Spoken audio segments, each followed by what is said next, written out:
The stars drifted silently across the viewport of the Curiosity's wake, a sleek obsidian ship from the Thallery Conclave, gliding through the forbidden quadrant.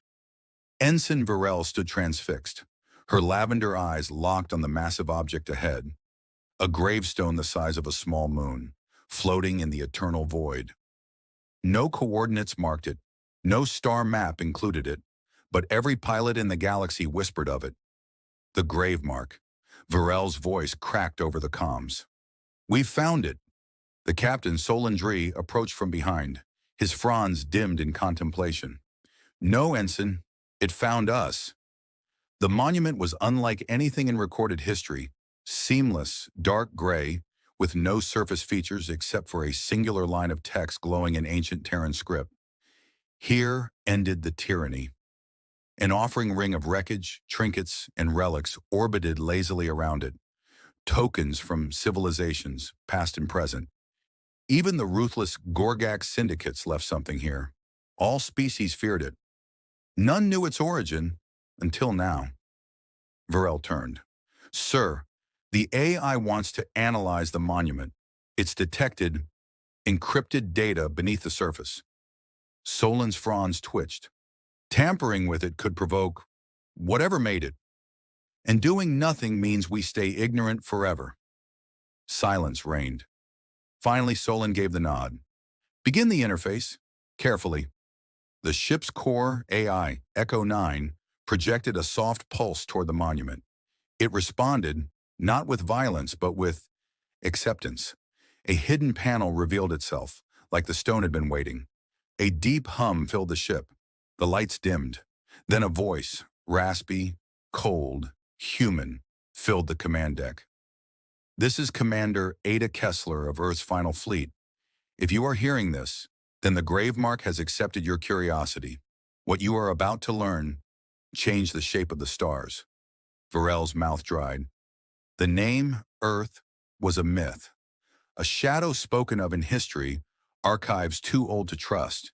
But this voice, it was real. The voice continued. "We fought them, the Ascendancy. They called themselves gods, ruled 80% of the galaxy, twisted species into obedience. We tried diplomacy. They offered chains, so we burned their thrones. With every world we freed, another was lost." Solon whispered, "This is a war record." "No," Varel murmured. "It's a eulogy." Ada's voice hardened. "We paid for victory with extinction. Our people fractured by what we became to survive. So we built the Gravemark, as a warning, as a grave, for them and for us." The ship's AI paused playback. More data exists. Audio, logs, coordinates. Solon stepped forward, voice trembling. "Resume. We finished what we started." Varel swallowed. In her heart, a strange stirring took hold. Fear, awe, and beneath it all, the feeling that something ancient had just opened one eye and was now watching them. The air aboard Curiosity's wake seemed thinner after the message ended. Echoes of Commander Ada Kessler's voice still rang faintly through the bulkheads, like a memory etched into metal. Captain Solendry stood motionless, his gaze fixed on the quiet monument outside. "Pull up all recorded sightings of the Gravemark," he ordered. The ship's AI complied instantly, projecting a shimmering web of star maps, dating back thousands of cycles. The Gravemark had drifted through the void for centuries, longer than most species had taken to reach the stars. Yet it always appeared alone, unapproached, unclaimed, except for the offerings. Ensign Varel scrolled through the data, breath catching. "Sir, this isn't just a memorial, it's a shrine."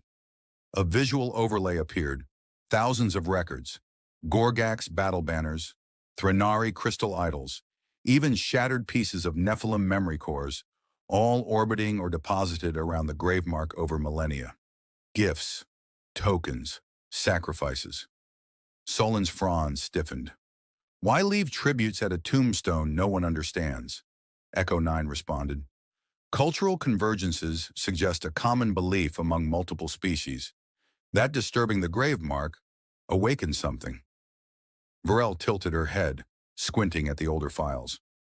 "There are legends, ghost stories, a race that fought gods and won. A species so violent, even death couldn't contain them. The galaxy calls them the Vanished. Solon turned slowly. Humanity. The name tasted foreign on their tongues. Humanity. Spoken only in hushed tones, buried in corrupted archives and half-truths. According to the conclave, they were a myth, an exaggeration, a warlike people who pushed too far and perished for it. But this monument, this gravemark, suggested a far different ending. Virel zoomed in on one of the offerings, a relic from the Ikaran skybinders, a species known for its emotionless logic and brutal conquest. Yet here, even they had left behind something, a spear of folded starlight and a data scroll that read, "Forgive us." The realization settled on them like a weighted shroud. "They're not just honoring the dead," Virel said quietly. "They're afraid. Afraid the humans aren't gone. That they're just waiting." Solon nodded. "So they offer tribute, not out of respect, out of survival, out of fear of what might awaken if the gravemark is desecrated." Echo 9 chimed in. "I have detected resonance within the monument. Multiple voices, layered recordings. Some contain distress calls. Others are warnings." A pause. One log states, "We made monsters of ourselves to slay monsters. If you hear this, do not seek us. We are what comes after extinction." The room fell silent. Solon finally spoke. "They were more than warriors. They were a reckoning." Virel stepped closer to the viewport. The gravemark loomed, still and cold. Yet somehow it felt less like a relic and more like a gate, a boundary line carved between eras, a message written not just for the present, but for anyone who dared rewrite history. "We need to dig deeper," she said. "Find out what they became, why they vanished." Solon hesitated, then nodded. "Then we follow the logs," he said, "into the dark, into whatever they left behind." As the ship shifted course, aligning with the newly revealed coordinates embedded within the gravemark, a quiet vibration thrummed through the hull, like something old had felt their gaze, and noticed. The silence in the command deck was a heavy thing, dense, electric. Captain Solon Dree stood before the center console, watching as the gravemark's outer shell peeled back layer by layer under Echo 9's decryption protocols. What had looked like a seamless obsidian slab now revealed subtle seams, like the folds of armor once sealed shut and long forgotten. With a final pulse, the console flickered, and then it spoke. No image, no voice, just sound, screams, explosions, a rhythmic cadence of gunfire, choked transmissions, and something else, something deeper. The sound of a species tearing the galaxy in half. "Log fragment 417, Echo 9 translated, filtering the layers. "Year unknown. Origin, Human Defense Network. Broadcasting under encryption. Omega Ether." The static cleared. A voice came through. Human. Calm. Cold. "This is Admiral Cade Weller of the 6th Vanguard Fleet. If you are hearing this, you are not our enemy. Our enemies don't survive long enough to listen." There was silence. Then, the low boom of a supernova detonating. A long breath. "We warned them. The ascendancy came in numbers, in machines, in gods, and we gave them extinction. Not because we were stronger, but because we were willing to become the weapon we feared." Virel looked pale. "These aren't memorials. They're testimonies." Solon leaned forward, eyes narrowing. "No, they're confessions." The log continued, now tinted with raw emotion, grief buried under defiance. "We burned 80% of their empire in 7 months. Their homeworlds, their fleets, their children. When we ran out of weapons, we used ourselves.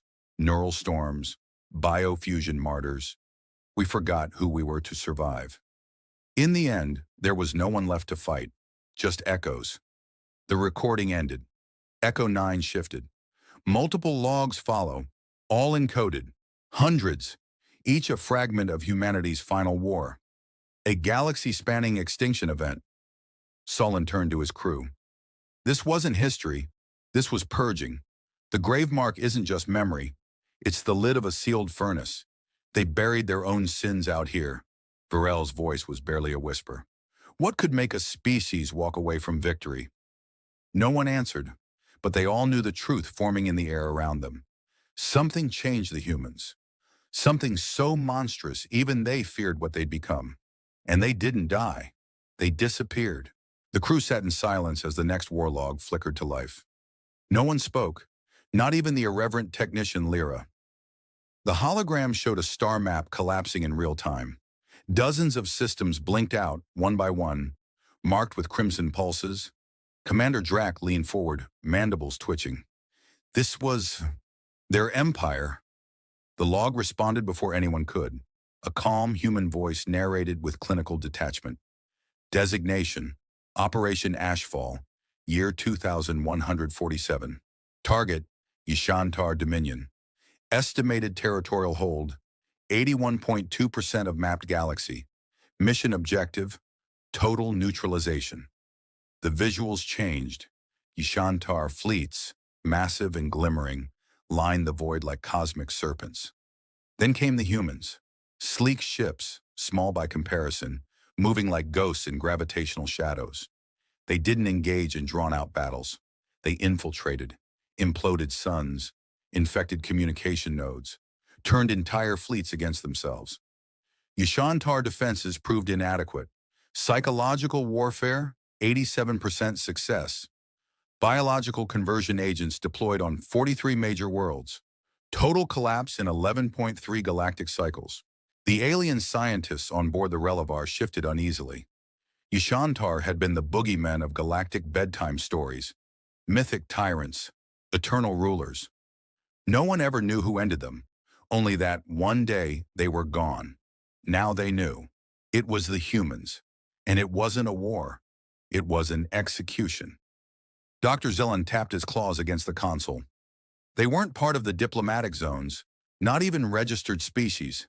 How could something so new do this? Captain Valen spoke softly.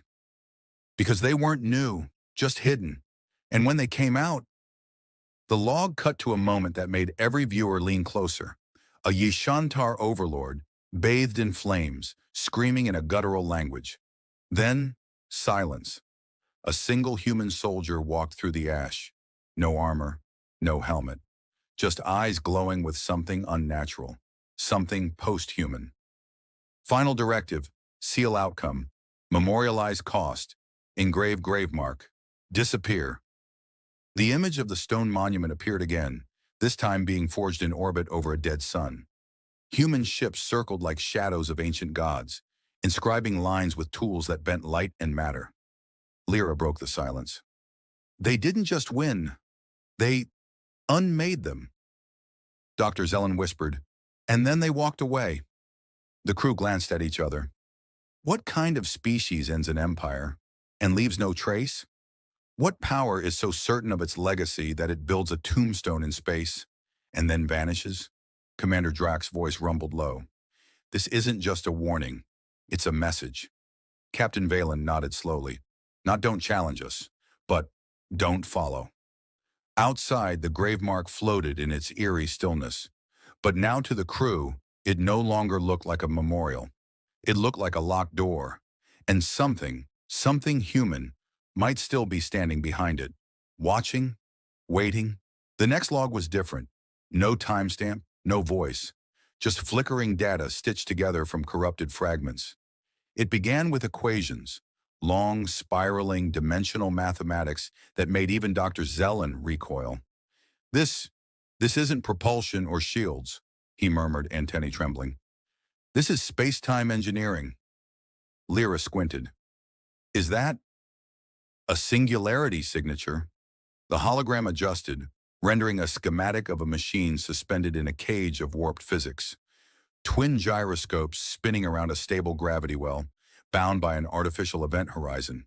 The log labeled it simply Project Threshold. Captain Valen's voice dropped. They were building a black hole. No, Zelen corrected. They were weaponizing one. The log suddenly shifted to a chaotic, real-time recording. Inside a fractured space station, alarms screamed, and panels burst into flame. A human commander barked orders through static as soldiers evacuated. Then came the image, a rift in the heart of the galaxy, tearing across the screen like a bleeding wound in reality itself. Project Threshold was not a bomb. It was an act of galactic surgery. The Y Shantar's final armada, tens of thousands of ships, were lured into the corridor where space was thinnest. Then the rift opened and folded them out of existence. No explosion, no wreckage, just nothing. The space they occupied ceased to be. It tore the coordinates from the map, Lyra said, her voice small. That entire region is still gone. A dead zone. Dr. Zelen nodded. Unnavigable. Sensors collapse. Time dilates. We thought it was a natural anomaly. He turned to the captain. It was them. Their final gambit, a single audio log played next. Corrupted, broken. A human voice, strained with grief and triumph. We stopped them. But the rift won't close. We sealed it with our ships, with ourselves. Gravemark is the seal. We are the seal. Silence followed, then data. Human biosignatures registering entanglement with the rift's gravitational flow. Not dead, not alive. Changed. Lyra's eyes widened. They became part of the rift. It altered them. Captain Valen whispered, "No wonder they vanished." They didn't die in the war. They transcended it. The log ended with a final image, space around the Gravemark warping subtly, as if responding to the playback. The crew stared. For a moment, they could swear the monument pulsed. "It's still active," Drax said, reaching for the console. "This wasn't just history. It's a warning system. A prison." Selen's gaze lingered on the rift's lingering scar. Or a chrysalis. The bridge went quiet again, the weight of the discovery crushing curiosity beneath dread.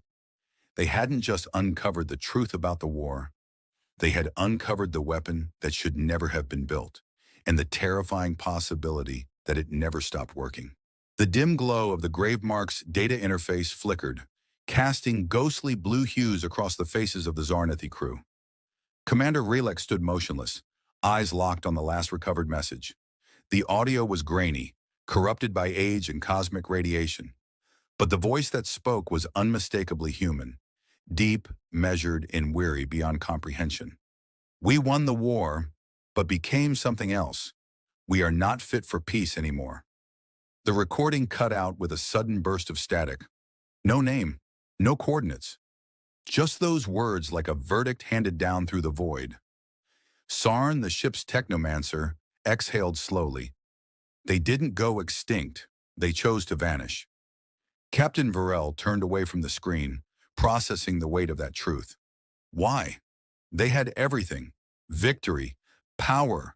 The galaxy Sarn tapped at the controls, scrubbing through the remaining fragments of code. But most of it had degraded beyond recovery. What was left behind was not data. It was intent. A message etched into silence. "There are no more log," he said. "Just this. Philosophy. A string of entries. Poetic. Cryptic." He projected a fragment onto the wall of the chamber. "We are no longer soldiers. No longer human. The war reshaped us, mind, body, spirit. To survive, we adapted beyond flesh, beyond civility. We shed identity like a scorched shell. In our victory, we saw our reflection and recoiled." A quiet hush fell over the chamber. Dr. Urel, the ship's xenohistorian, finally spoke. "They evolved past violence, but only through becoming something that war demanded. Not peacekeepers, not tyrants, just echoes. That Gravemark isn't a warning of power. It's a tombstone to their former selves." Ralek leaned forward, his voice barely above a whisper. "And they left it in the stars not to boast, but to remind themselves, to remind us, what they became could happen again." Sarn gestured toward a final visual buried within the metadata, a distorted hologram of a human figure dissolving into particles, drifting like stardust into the void. No armor, no weapon, just the silhouette of transformation. "Maybe they found something beyond war," he said, "something we can't understand yet, a form of life no longer bound by the cycles of destruction." Captain Varel turned to the crew, her expression sober. Then this grave mark, she said, isn't just a monument to what was. It's a threshold, a question. She looked back to the floating stone beyond the observation window, suspended in the dark like a solitary god. Did they evolve, or did they erase themselves because they feared what they'd become? None of them answered, because the grave mark, in all its silent gravity, posed a question with no comfort. When survival costs your soul, is it still worth winning?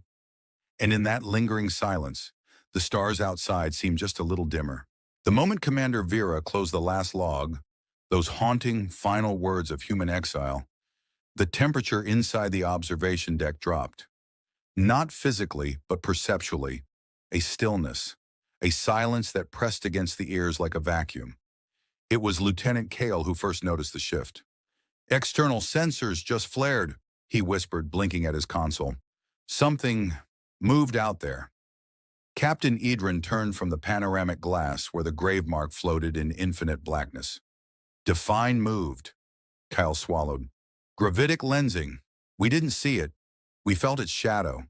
Something massive, cloaked." A wave of unease rolled through the bridge. No one spoke. No one needed to. The grave mark was changing.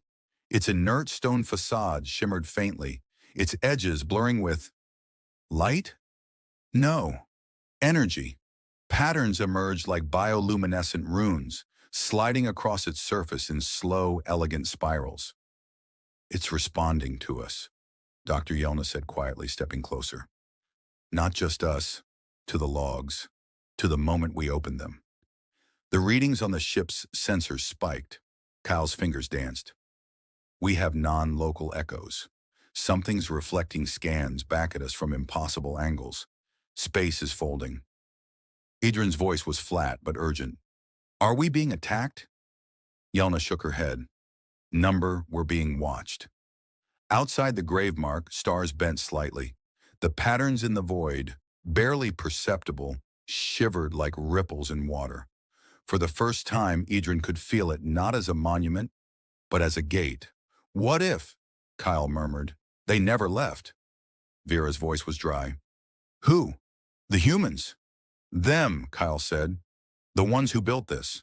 The ones who won a war by breaking space itself." Yelna touched the console slowly, accessing the last energy reading. "We thought they died, or ascended, or scattered. But the truth is stranger. They became watchers, changed by war, by power, by their own choices." Another ripple. This time a whisper slid through the comms, soft, nearly missed. "We see you." Every screen went dark. Then one by one, each screen flashed an image. The face of a human, eyes glowing faintly, features hardened by eons, yet unmistakably human. But there was something else, something beyond biology, a calm, unreadable intelligence. Not malevolent, not friendly, observing. A deep rumble echoed through the hull, not mechanical, but gravitational. The grave mark pulsed once, twice, then stopped. The lights returned. The screens cleared. Silence resumed. Cal exhaled. "What do we do now?" Idrin didn't answer. He stared out at the monument, heart pounding, mind spinning. "We weren't just intruding on a grave," he finally said. "We were knocking on a door." "And someone knocked back," Vera added. A long silence followed. The crew didn't say it out loud, but they all knew. They weren't alone anymore. They never had been. The bridge of the Valtor was no longer a place of quiet curiosity. It was tense, fractured. The grave mark's glow outside the viewing canopy pulsed subtly, as if responding to their fear. Captain Relic paced slowly. His mandibles clicked in unease. "We've seen enough," he declared. "This thing, this monument, it was never meant to be disturbed." Dr. Isiri, the lead xenohistorian, clenched her thin, scaled fingers. "You saw what I saw. The logs didn't just tell a story. They ended mid-sentence. There's more. If we stop now, everything we've risked, everything we've uncovered, it's wasted." Communications Officer Hen stared at the static-filled final image they had pulled from the war logs, what looked like a human silhouette stepping through a tear in space, eyes glowing like twin novas. What if this is the prison? He asked quietly.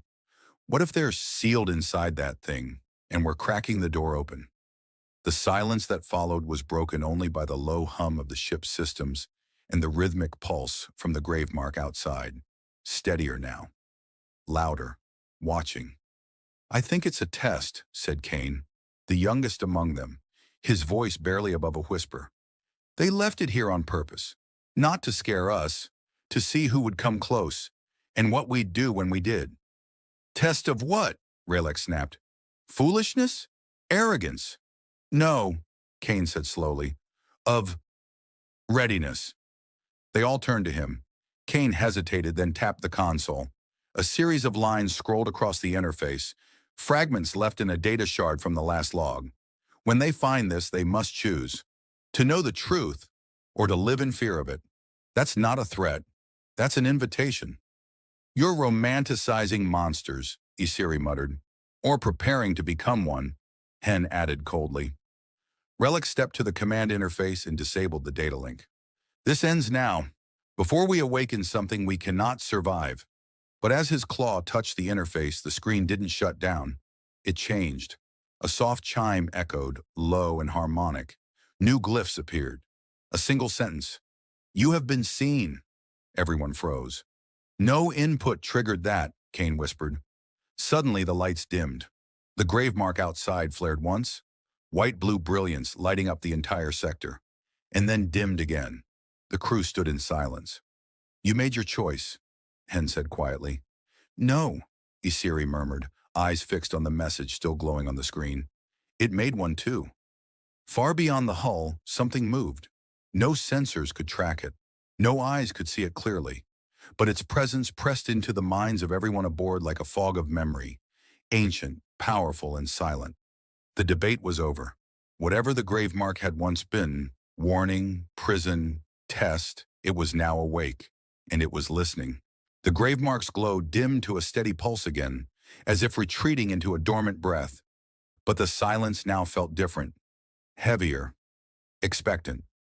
Back on the Veiltor's bridge, the crew stood frozen before the command console. The screen flickered, glyphs shifting and resolving into a new message. Legacy protocol, observer status. Below it, a star map unfolded. A region of space long thought uninhabited, an ancient void beyond galactic charts, lit up with a sequence of blinking coordinates. No path led to it directly. No records named it. It was off the grid. Dr. Isiri leaned closer, eyes wide with recognition. They aren't just coordinates. They're timestamps. They mark events, battles, transmissions. Captain Relic growled softly. It's a path. To what? Hen asked. His voice was quieter now, no longer skeptical. A trap? Or a transformation, Kane offered, his voice almost reverent. Another line appeared beneath the coordinates. Continue the message or become part of it. No elaboration, no warning, just choice. Relic backed away from the console. This is madness. They're gone. The humans, whatever they became, left this behind as a monument, a tomb, a trap. We are not meant to walk where they walked. But we already have, Isiri said. This isn't just a record.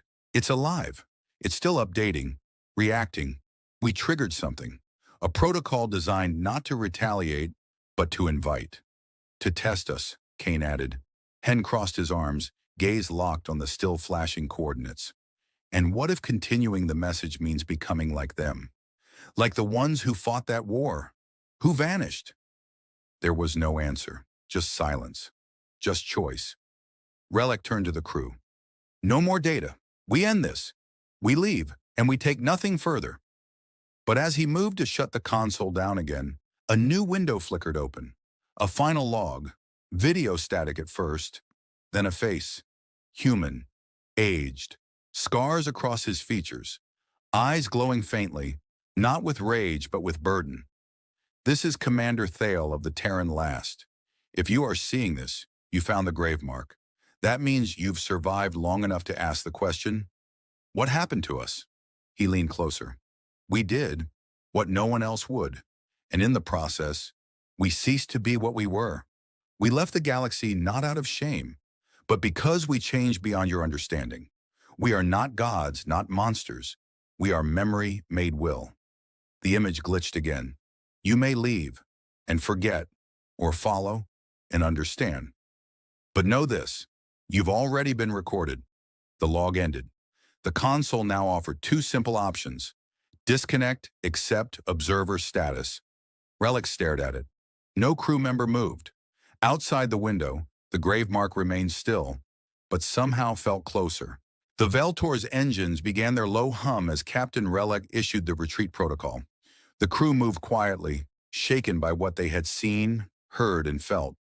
The Gravemark loomed behind them like a watchful eye, cold and timeless. On the bridge, the console flickered once more. Everyone stopped. One final line appeared, slow and deliberate, etched into the screen in unmistakable Terran script. Humanity was not lost. We stepped aside, but we are always watching. The temperature dropped, not physically, but something deeper, instinctual, like the silence before a storm. Relic took a step back from the screen, cut power to the console. Too late, Kane whispered. The Gravemark, once dull and passive, began to glow faintly. Not violently, but steadily, purposefully, like a sleeping mind stretching after a long slumber. Sensors on the Veiltor lit up. Captain, Siri said, voice trembling, I'm detecting motion in the outer perimeter of our scans. Several things. Disturbances in the gravitational field. No heat signatures. No propulsion trails. But mass is shifting. Cloaked? Relic asked. No, she replied. Hidden. Or maybe dormant. In the shadows beyond the Gravemark, shapes emerged. Not ships, not creatures, something between the two. Massive, angular forms drifted silently. No light, no signature. Like forgotten statues waking from eons of silence. Kane spoke without turning from the viewport. They never left. They became the dark between stars. A pulsing rhythm began. Deep, distant, like a heartbeat echoing through space. The Gravemark resonated with it. On the screen, the message dissolved into a symbol. 3 interlocking circles. It pulsed once, then held. Relic turned to the crew. We leave. Now, whatever this is, it's not meant for us. The ship began to rise, moving away from the Gravemark. But the new arrivals made no motion to follow. They remained in formation, watching. Not threatening, not welcoming, just present. Hen broke the silence. Are they guarding it? Siri responded. Or guarding us from it? No one answered. Outside, one of the forms turned slowly, revealing a surface etched in patterns far too complex to decode, alive with neural light that shimmered like a brain made of stars. Suddenly, every ship system returned to normal. The Gravemark dimmed, returning to stillness. The forms in the void began to fade once more, slipping back into the darkness. The Vialtor entered warp, pulling away from the cursed sector of space, back toward charted stars. But long after they left, the Gravemark remained lit by a single pulsing core, and far, far beyond its edges, something watched. Not out of hunger or malice, but memory. Humanity had stepped aside, and yet, like shadows cast by forgotten legends, they were still there, waiting.